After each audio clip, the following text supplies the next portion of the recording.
ያን ለማሳየት የሞከርንበትን ትዕይንት እዚህ ላይ ከቻይና በተለየ መልኩ ጨምረናል።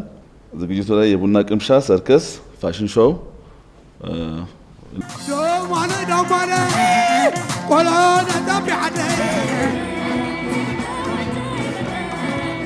የኢትዮጵያ የባህልና የጥበብ ቡድን ባለፈው ሐምሌ ወር አጋማሽ ወደ ቻይና ተጉዞ በ3 መድረኮች ጥበባዊና ባህላዊ ትዕይንቶችን አቅርቦ ተመልሷል።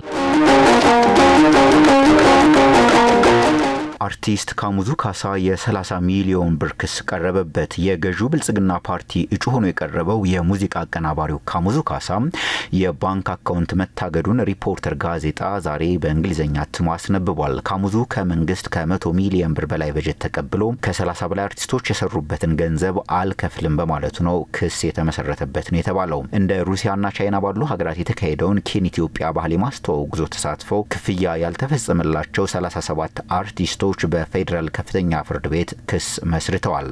ከሳሾቹ በተለያዩ ሀገራት በተካሄደው መድረክ ላይ ተሳትፈው ከተመለሱ በኋላ አዘጋጁ ካሙዙ ካሳ ክፍያ እንደከለከላቸው በክስ መዝገቡ አስረድተዋል። ከባህልና ስፖርት ሚኒስቴር ጋር ውል ገብቶ በመንግስት በጀት ጉዞውን የመራው ካሙዙ ካሳና ድርጅቱ ሻኩራ ፕሮዳክሽን እስከ 30.8 ሚሊዮን ብር እንዲታገድ በፍርድ ቤት ትዕዛዝ ተሰጥቷል። በካሙዙና ድርጅቱ ሻኩራ ፕሮዳክሽን የባንክ አካውንት በተጨማሪ በተከሳሹ ስም የተመዘገበ የቤትና የመኪና እንዲሁም ሌላ ንብረት ካለ እንዲታገድም ፍርድ ቤቱ ትዕዛዝ ሰጥቷል።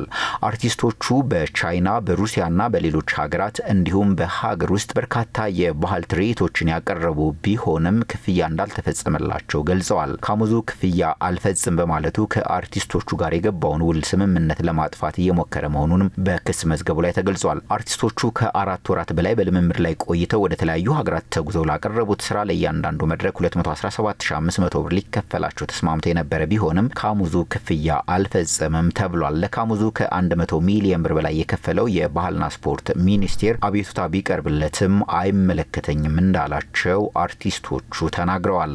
የኢትዮጵያን የእንቁጣጣሽ፣ የአሸንዳ፣ የኢሬቻ የተለያዩ ደግሞ ብሔር ብሔረሰቦችን የባህል ዘመን መለወጫ ከኢንትሮ ላይ አድርገን ያን ለማሳየት የሞከርንበትን ትዕይንት እዚህ ላይ ከቻይና በተለየ መልኩ ጨምረናል።